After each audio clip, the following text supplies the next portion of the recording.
Você é meu convidado para assistir esse vídeo e aprender mais sobre adoração. A adoração é algo que vai impactar a sua vida espiritual e vai mudar o seu destino. Quando eu comecei a aprender sobre adoração, isso fez tanta diferença na minha vida que eu quero compartilhar com você aquilo que eu aprendi com o Pai. Jesus nos ensinou uma oração que é chave, a oração do Pai Nosso. E nela nós encontramos 7 aspectos da adoração.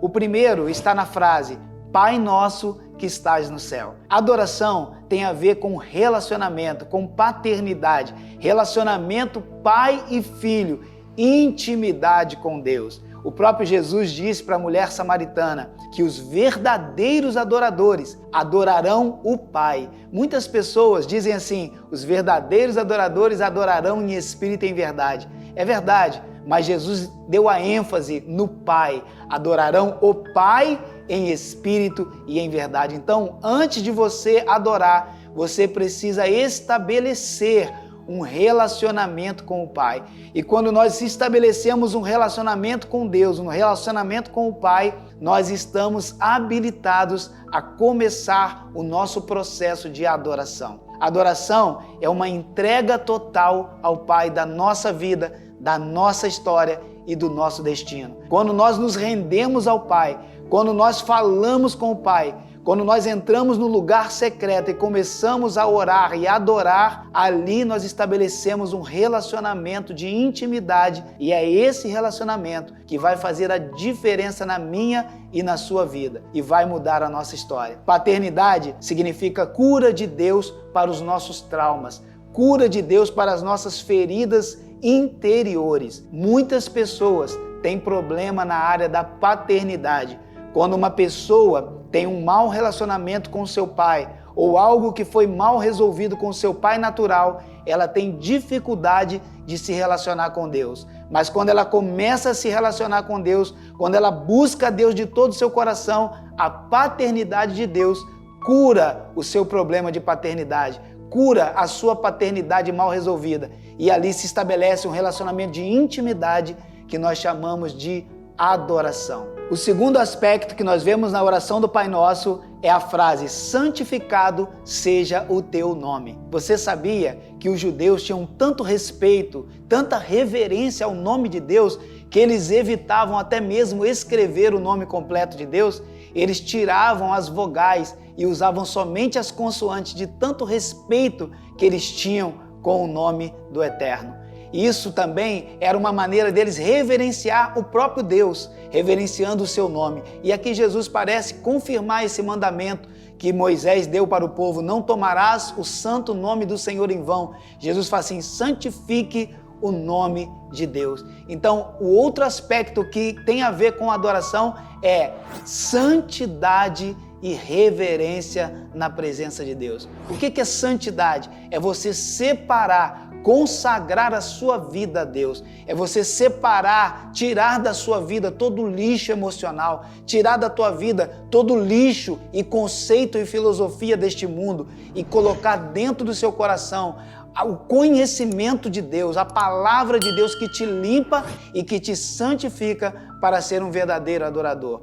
Adoração também tem a ver com santidade, com separação. Desde os primórdios do povo de Deus, Deus separou uma tribo chamada tribo de Levi para serem os ministros da adoração, os ministros do templo. Eram aqueles que serviam no templo, aqueles que cuidavam do templo e também ensinavam o povo a lei. E os levitas, uma parte deles também eram músicos e cantores que levantavam adoração ao Senhor e dirigiam e conduziam o povo em adoração. Então a adoração tem a ver com separação, tem a ver com santidade. Quando Deus separa os levitas do meio do povo, Ele estava santificando aquele grupo, preparando aquele grupo, capacitando aquele grupo de homens e mulheres para serem adoradores do Senhor, para levantarem o nome de Deus bem alto e honrarem o nome de Deus diante de toda a congregação. O terceiro aspecto a respeito de adoração está na frase, venha o teu reino, seja feita a tua vontade,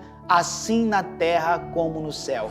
Isso tem muito a ver com a adoração, porque a adoração é um alinhamento do céu com a terra, é um alinhamento da vontade de Deus com a vontade do ser humano. Quando a minha vontade se encaixa no plano eterno de Deus, acontece ali um relacionamento que gera adoração. Então a adoração tem a ver com um alinhamento céu e terra, tem a ver com uma conexão de Deus com o ser humano, do céu com a terra. Por isso Jesus fala que venha o teu reino, seja feita a tua vontade, assim na terra como é feita no céu. A adoração que é feita no céu, ela é o modelo para a adoração que deve acontecer na terra. A adoração não pode estar relacionada a show, não pode estar relacionada à apresentação, não pode estar relacionada à performance humana, porque diante do trono de Deus, as nossas performances são vazias, são nulas, nossas máscaras caem, nós nos vimos diante dele totalmente transparente diante do Senhor, ele nos vê por dentro, então não tem cabimento uma adoração performática. A adoração deve ser espontânea, sincera e de pureza de coração. Por isso que é um alinhamento do céu com a terra. A adoração, ela nasce de um coração que foi transformado pelo Espírito Santo. E porque eu fui transformado pelo Espírito Santo, agora a minha vontade é fazer a vontade de Deus. E quando a minha vontade é fazer a vontade de Deus, a minha adoração é pura, é purificada, porque o meu instinto natural é querer me sobressair como ser humano, é querer aparecer, é ter orgulho. Mas quando o Espírito Santo trata o meu interior, a minha vontade é alinhada com o céu, o meu desejo não é mais sobressair, mas sim levantar o nome de Deus e exaltá-lo acima de todas as coisas. O quarto aspecto da adoração é a provisão sobrenatural de Deus sobre a nossa vida. Pastor, o que tem a ver provisão com adoração? Tem tudo a ver. Quando nós temos uma vida de adoradores, quando nós estamos com um relacionamento com o Pai, quando nós santificamos o nome do Pai, quando nós nos alinhamos com o Pai, nós podemos desfrutar da provisão sobrenatural de Deus. Lembre-se de uma coisa, Israel passou 40 anos no deserto, nunca faltou água, nunca faltou comida, nunca faltou vestimenta, nunca faltou uma sombra para eles descansarem e nunca faltou um calor à noite, que havia uma coluna de fogo para os aquecerem no frio extremo do deserto à noite. Por quê? Porque o nosso Deus, quando nós consagramos nossa vida como adoradores a Ele, quando nós vivemos uma vida de adoração, nós não precisamos nos preocupar com as coisas materiais, porque Ele vai prover na vida do adorador tudo que o adorador precisa. Se esse adorador é um músico, ele vai conseguir comprar um instrumento bom, ter equipamentos para tocar. Se esse adorador é um pastor, Deus vai dar para ele condições, dons, graça da parte de Deus, entendimento e sabedoria da palavra. Se esse adorador é um cristão que quer testemunhar lá fora, Deus vai dar para ele condições de ser uma testemunha viva. Nada vai faltar na vida do adorador. O adorador é aquele que o Senhor tem sido o pastor da vida dele, e a adoração dele é fruto de uma comunhão íntima com o Pai, de uma santificação interior, é fruto de um alinhamento com o céu, e por isso nada falta na vida de um adorador. Um adorador verdadeiro é alguém que aprendeu a viver da provisão do céu.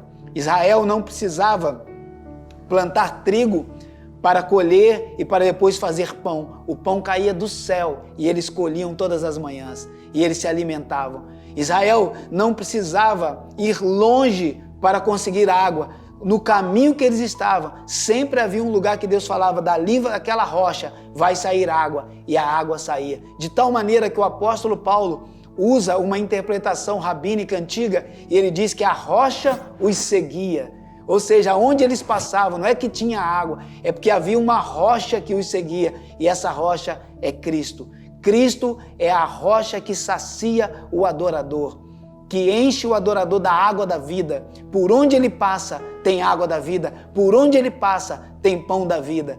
Quem tem um relacionamento com Deus e é um adorador, esse desfruta do Deus provedor. E o quinto aspecto está baseado na frase do Pai Nosso. perdoa as nossas dívidas, assim como nós perdoamos aos nossos devedores. Um adorador de verdade, ele é alguém que perdoa, que tem um coração limpo diante de Deus. E esse aspecto é fundamental para que a tua adoração seja considerada verdadeira adoração.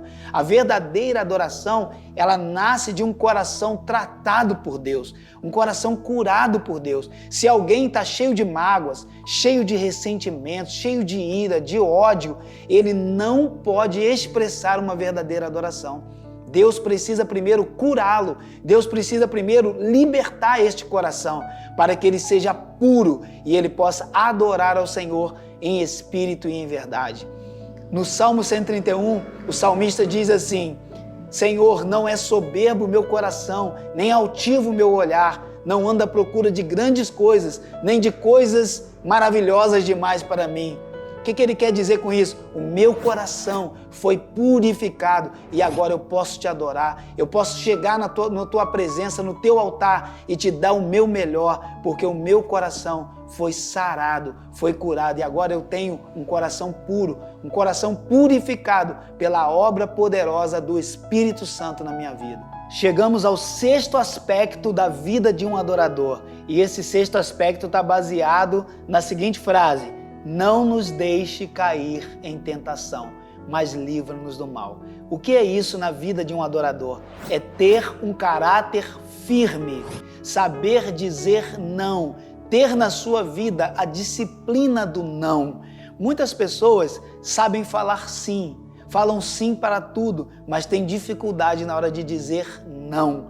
Muitas tentações vão vir na nossa vida em meios sociais e muitas vezes dizer não para essas tentações é nos tornar pessoas antiquadas, antigas ou até fora de moda. Mas quando nós temos um compromisso com Deus de sermos agradáveis ao Senhor, de fazermos a vontade de Deus, nós vamos ser adoradores que têm o coração purificado. E para ter um coração purificado é necessário dizer um não bem sonoro para o tentador e para a tentação. Lembre-se que no deserto, Jesus esteve ali cara a cara com o diabo e ele fez 3 propostas para Jesus. Uma na área do corpo, uma na área da alma e uma na área do espírito. A primeira era para saciar a necessidade do corpo de Jesus, que naquele momento ele estava em jejum, ele estava com fome. E Satanás o oferece para que ele transforme as pedras em pães. Ou seja, a primeira tentação era: satisfaça os desejos da sua carne. E Jesus repreende Satanás dizendo: nem só de pão viverá o homem, mas de toda palavra que procede da boca de Deus. Jesus está dizendo: eu não vivo para satisfazer as minhas necessidades, da minha carne, do meu corpo. Eu vivo da palavra e da revelação que sai da boca de Deus a meu respeito. A segunda tentação foi na área da vaidade. Ele leva Jesus a um lugar alto e diz que ele é guardado pelos anjos, que ele podia se atirar dali, que os anjos correriam para socorrê-lo e não deixar cair no precipício. Mas Jesus diz, também está escrito: não tentarás o Senhor teu Deus. Jesus, ao contrário do que Satanás queria, que ele se engrandecesse como filho de Deus e que ele se jogasse, que os anjos saíssem correndo para o salvar, Jesus diz: eu não vou fazer isso, eu não vou tentar o meu Deus. Ou seja, Jesus se coloca numa posição de humildade diante da tentação e ele diz não à segunda tentação, que é da área da alma. E a terceira e a pior tentação foi a última, que Satanás diz: proste-se aqui e me adore e eu te darei os reinos do mundo. Era uma tentação na área do espírito, para Jesus macular o seu próprio espírito, contaminar o seu próprio espírito com uma adoração maligna, adorando o próprio Satanás. E Jesus repreende e diz: ao Senhor teu Deus adorarás e só a Ele servirás. Que você possa ser alguém que diz não para a tentação e que adora um único Deus eterno e verdadeiro, o teu Pai que te dá vida e que te sustenta. Chegamos ao último e sétimo aspecto da vida de um adorador. O sétimo aspecto é: pois teu é o reino, o poder e a glória para sempre. Esse texto fala de muitas coisas importantes, mas essa última parte fala do ambiente da adoração. Reino, poder e glória. Esse é o ambiente da adoração. A adoração, ela estabelece o governo de Deus, o reino de Deus no ambiente. A adoração, ela manifesta, ela atrai o poder de Deus para o ambiente. E a adoração, ela revela para nós a glória do Deus eterno. Nós começamos a ter um vislumbre da sua glória. Claro que ele não pode manifestar toda a glória de uma vez, porque o nosso corpo não suportaria, mas nós começamos a ter revelações da glória de Deus. O ambiente da adoração tem a ver com a visão que nós temos de reino, a visão que nós temos de poder e a visão que nós temos de glória. Quando nós somos adoradores verdadeiros, nós vamos desfrutar desse ambiente onde Deus governa, onde o poder dele se manifesta e onde a glória dele toca e muda a nossa história. A Bíblia diz que nós somos transformados ao contemplarmos a glória de Deus. Quando nós contemplamos a glória de Deus, nós somos transformados. Então, esse sétimo aspecto, que é o ambiente da adoração, ele é o ambiente que vai transformar a sua vida. Quando você praticar adoração na sua vida, você vai ter contato com o reino de Deus, você vai ter contato com o poder de Deus e você vai ter contato com a glória de Deus. E quando você tiver contato com a glória de Deus, a sua vida será mudada e transformada para sempre. Que Deus abençoe a sua vida, que você seja um verdadeiro adorador, um adorador cheio de Deus, cheio de fome e sede de aprender mais de Deus. Entenda isso. A adoração não é uma coisa que se aprende em um minuto, é uma prática diária, é um estilo de vida que você vai aprendendo e crescendo. E quanto mais você aprender sobre a adoração, melhor a sua vida espiritual vai ficar. Busque isso, sabedoria de Deus na área da adoração. E isso vai fazer muita diferença na sua vida e na sua história.